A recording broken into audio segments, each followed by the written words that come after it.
ఈ భూమి మీద చాలా మంది మానసికంగా 25 ఏళ్లకే చనిపోతున్నారు. కానీ శారీరకంగా వాళ్ళని 75 ఏళ్లకి పాతిపెడుతున్నారు. బెంజమిన్ ఫ్రాంక్లిన్ గారు ఓసారి ఒక అద్భుతమైన మాట చెప్పారు. Some peoples die at 25 and are not buried until 75 అని. మీరు ప్రతిరోజు ఉదయాన్నే నిద్రలేస్తున్నారు, పరిగెడుతూ పనిచేస్తున్నారు, ఎంతో కొంత డబ్బు సంపాదిస్తున్నారు, రాత్రికి అలసిపోయి పడుకుంటున్నారు. క్యాలెండర్లో పేజీలు మారుతున్నాయి, సంవత్సరాలు గడిచిపోతున్నాయి. కానీ ఈ రొటీన్ మధ్యలో ఒక్క క్షణం ఆగి మిమ్మల్ని మీరు ఎప్పుడైనా ఒక క్వశ్చన్ అడిగారా? మీరు నిజంగా మీ జీవితంలో ఎదుగుతున్నారా, లేక మీ శరీరానికి వయసు పెరుగుతుందా?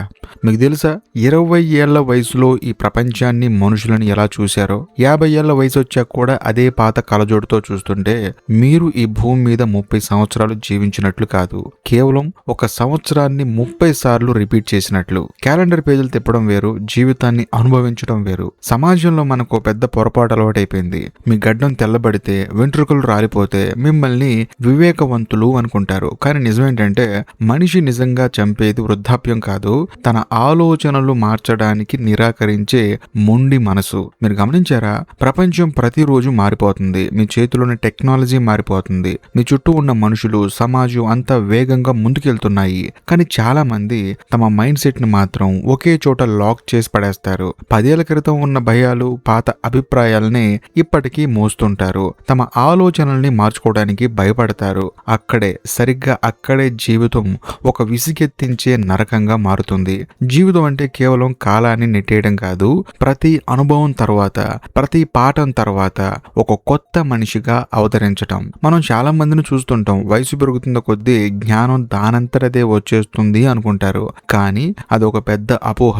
ప్రతి పుట్టినరోజు మీ క్యాలెండర్లో ఒక సంవత్సరాన్ని పెంచుతుంది. బెంజమిన్ ఫ్రాంక్లిన్ గారు ఏమంటారంటే, age gross automatically, wisdom gross intentionally అంటారు. వయసు దానంతట అదే పెరుగుతుంది, కానీ జ్ఞానం అనేది మీరు ఆలోచించి శ్రమపడి సంపాదించుకోవాలి అంటారు. మీ జీవితంలో జరిగే ప్రతి తప్పు, మీరు అనుభవించే ప్రతి బాధ, సమాజంలో మీకు ఎదురయ్యే ప్రతి అవమానం, మిమ్మల్ని కిందికి నెట్టే ప్రతి ఓటమి మిమ్మల్ని లోపల నుంచి పూర్తిగా ఒక కొత్త మనిషిగా మార్చాలి. అది జరగలేదా?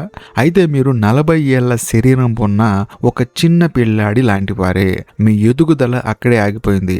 మనం చిన్నతనంలో చూసిన నిజం జీవితాంతం నిజం కాకపోవచ్చు. నిన్నటి నిజం ఈరోజు పూర్తి అబద్ధం కూడా కావచ్చు. మీరు గమనించారో లేదో, మనకి 20 ఏళ్ల వయసులో అన్నిటికీ డబ్బే అనిపిస్తుంది అనమాట. నిజం చెప్పాలంటే అసలు డబ్బే సమస్తం అని కూడా అనిపిస్తుంది.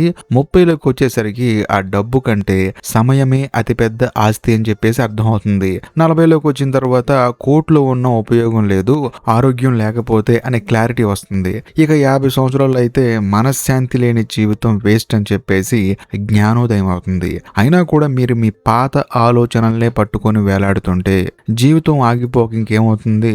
ఈ మార్పుకి అతిపెద్ద శత్రువు ఎవరు తెలుసా? మీ ఈగో. చాలా మంది చాలా గర్వంగా అంటుంటారు, నేను ఇంతే, నేను మారను, నా స్టైల్ ఇంతే అని చెప్పేసి అంటూనే ఉంటారు. నిజమేంటంటే అది మీ కాన్ఫిడెన్స్ కాదు, ఇది మీ జీవితాన్ని లోపల నుంచి నెమ్మదిగా నమిలేస్తున్న అహంకారం. ఫ్రాంక్లిన్ గారు ఒక మాట అంటారు, పరాభవానికి, నాశనానికి మూలం మానవుడి అజ్ఞానంతో కూడిన అహంకారమే. మీకు ఈ రోజు వరకు ఏదైతే తెలిసిందో అది పరిపూర్ణ నిజం కాదు. అది కేవలం ఇప్పటి వరకు మీ కంటికి కనిపించినంత మాత్రమే. మీ మైండ్ ని ఓపెన్ గా ఉంచకపోతే ప్రపంచం మిమ్మల్ని ఎక్కడో వెనక్కి నెట్టేస్తుంది. ఆల్రెడీ మన చుట్టూ ప్రతి అనుభవం ఒక గురువులా ఎదురు చూస్తుంది. ఒక ద్రోహం మీకు మనుషుల నిజ స్వరూపాన్ని చదవటం నేర్పిస్తుంది. ఒక ఓటమి మీకు ప్రిపరేషన్ యొక్క ప్రాముఖ్యతను చూపిస్తుంది. ఒక విఫలమైన సంబంధం మీ అసలైన విలువేంటో మీకు గుర్తు చేస్తుంది. ఒక ఉద్యోగం పోవటం అసలైన స్వేచ్ఛ అంటే ఏంటో, మీ స్వయం శక్తి ఏంటో బయట పెడుతుంది. కానీ మీరు ఆ బాధ నుంచి పాఠం నేర్చుకోకపోతే ఆ బాధ, ఆ కన్నీళ్లు, ఆ సమయం అంతా పూర్తిగా వృధా అయినట్లే. కాబట్టి మనం జీవిస్తున్న ఈ సమాజంలో మనల్ని మనకి తెలియకుండానే నాశనం చేసే స్లో పాయిజన్ ఏంటో తెలుసా? Comfort zone. ప్రతిరోజు ఉదయాన్నే లేవడం, అదే పాత రొటీను, అవే రొటీన్ ఆలోచనలు, అవే మనుషులతో మాటలు, అవే పాత అలవాట్లు, అవే నిరంతరమైన కంప్లైంట్స్. ఇలా ప్రతిరోజు ఒకే చక్రంలో తిరుగుతూ నా జీవితం ఎందుకు మారటం లేదని చెప్పేసి ఏడిస్తే ఏం లాభం చెప్పండి? మీ భవిష్యత్తు మీ పాత అలవాట్ల వల్ల మారదు, మీరు తీసుకునే కొత్త నిర్ణయాల వల్ల మాత్రమే మారుతుంది. బెంజమిన్ ఫ్రాంక్లిన్ గారిని ప్రపంచం ఒక గ్రేట్ థింకర్ అని చెప్పేసి ఎందుకంటారో తెలుసా? ఆయన తన జీవితాంతం ఒక పద్ధతిని పాటించారు. తనలోని తప్పులను ఒప్పుకోవడానికి ఆయన ఎప్పుడూ బాగుపడలేదు. ప్రతిరోజు రాత్రి పడుకునే ముందు తనని తాను ప్రశ్నించుకునేవారు. ఈరోజు నేను ప్రపంచానికి, నా మనసుకి ఏం మంచి చేశాను, ఏం నేర్చుకున్నాను అని చెప్పేసి ఆయన అడిగేవారంట.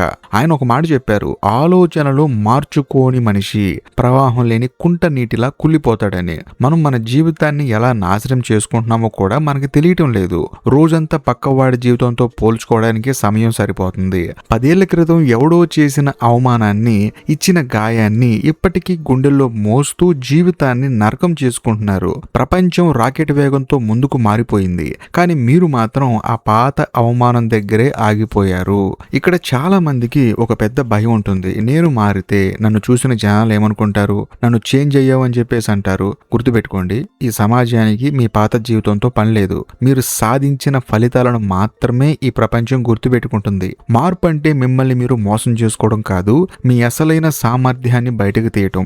మీలోని మూఢ నమ్మకాలని, పనికిరాని అహంకారాన్ని వదిలేయండి. ప్రతి 5 సంవత్సరాలకి మీరు ఒక కొత్త మనిషిగా రీబూట్ అవ్వాలి. మీ ఆలోచన పరిధి మారాలి. మీరు చదివే పుస్తకాలు, వినే విషయాలు మారాలి. మీ చుట్టూ ఉన్న స్నేహితుల సర్కిల్ కూడా మారాలి. మీ లక్ష్యాలు, మీరు వేసే ప్రశ్నలు, పొందే సమాధానాలు కూడా మారాలి. మారనిది ఒకటే ఉండాలి, అది మీ ప్రాథమిక మానవ విలువలు, అలాగే నిజాయితీ. డిగ్రీ పట్టా చేతికి రాగానే చదువు అయిపోయింది అనుకుంటే అంతకంటే పెద్ద అజ్ఞానం ఇంకోటి లేదు. స్కూల్లో, కాలేజీలో నేర్పేది విద్య కాదు, అది కేవలం పరీక్షలు పాస్ అవడానికి ఇచ్చే గైడెన్స్ మాత్రమే. నిజమైన ఎడ్యుకేషన్ అంటే లైఫ్ ఇచ్చే అనుభవాల్లో ఉంటుంది. మీరు ఎప్పుడైతే కొత్త విషయాలు నేర్చుకోవడం ఆపేస్తారో అక్కడే మీ ఎదుగుదల సమాధి అవుతుంది. ఆలోచించడం మానేసిన మనిషి శ్వాస తీసుకుంటున్న శవంతో సమానం. ఇప్పుడు అసలైన నిజాయితీతో కూడిన ప్రశ్నలు వేసుకుందాం. బెంజమిన్ ఫ్రాంక్లిన్ గారు తన డైరీలో రోజు ప్రాక్టీస్ చేసే విధానం ఇది. ప్రతి నెల ఒకసారి, వీలైతే ప్రతిరోజు రాత్రి ఒక ప్రశాంతమైన చోట కూర్చొని మీ కళ్ళల్లోకి మీరు చూస్తూ, అంటే అద్దం ముందు కూర్చొని చూస్తూ ఈ ప్రశ్న అడగండి. గత సంవత్సరం ఉన్న నాకంటే ఇప్పుడు నాలో విజ్డమ్ పెరిగిందా? నా ఆలోచన విధానంలో అసలు ఏం మారింది? ఒకప్పుడు నేను పట్టుబట్టి తప్పు అని వాదించిన దాంట్లో ఏది నిజమని తేలింది? నేను గట్టిగా నమ్మిన నిజాల్లో ఏది నా అజ్ఞానమని అర్థమైంది? ఈ మధ్య కాలంలో నేను కొత్తగా ఏ విజ్ఞానాన్ని, ఏ అలవాటును నేర్చుకున్నాను? నాలోని ఈగో తగ్గిందా, లేక రోజు రోజుకి కొండలా పెరిగిపోతుందా? ఈ ప్రశ్నలు మిమ్మల్ని ఇబ్బంది పెడతాయి. అయినా సరే మీకు మీరు ఈ ప్రశ్నలు వేసుకోండి. మీరు వేసుకున్న ఈ ప్రశ్నలు ఏవైతే ఉన్నాయో మీ అహంకారాన్ని దెబ్బతీస్తాయి, కానీ ఆ ఇబ్బందే మిమ్మల్ని సరైన మార్గంలో నిలబెడుతుంది. జీవితం అంటే ఊరికే రోజులు నెట్టేయడం కాదు. ప్రతిరోజు కాలం మిమ్మల్ని మార్చడానికి ప్రయత్నిస్తూనే ఉంటుంది. కానీ మీరు మారడానికి నిరాకరిస్తే, మొండిగా ఉంటే ఈ జీవితమే మీకు దెబ్బ మీద దెబ్బ కొట్టి బాధలతో మిమ్మల్ని బలవంతంగా మారుస్తుంది. జ్ఞాని అయిన వాడు మార్పును నవ్వుతూ ఆహ్వానిస్తాడు. మూర్ఖుడు మార్పును తిరస్కరించి చివరికి కాలానికి బానిసగా మిగిలిపోతాడు. 50 ఏళ్ళు వయసు వచ్చినా కూడా 20 ఏళ్ల నాటి అజ్ఞానపు ఆలోచనలతో బ్రతకడం గొప్పతనం కాదు. అది మీ జీవితంలో నిశ్శబ్దంగా వృధా అయిపోయిన 30 ఏళ్ల విషాద గాథ. మీ క్యాలెండర్లో వయసు పెరగాలి, కానీ అంతకంటే 10 రెట్లు వేగంగా మీ అవగాహన, మీ వివేకం పెరగాలి. అలా పెరిగినప్పుడు మీ స్వేచ్ఛని అనుభవిస్తారు. ఇదే నిజమైన విజయం, ఇదే అసలైన జీవితం. ఇప్పుడైనా ఆలోచించండి, మీ క్యాలెండర్ పేజీలు తిప్పుతున్నారా, లేక నిజంగా జీవిస్తున్నారా? మీ ఆన్సర్ని కామెంట్ రూపంలో చెప్పండి. అంతేకాకుండా మీ కామెంట్ కోసం వెయిట్ చేస్తూ ఉంటాను. బాయ్.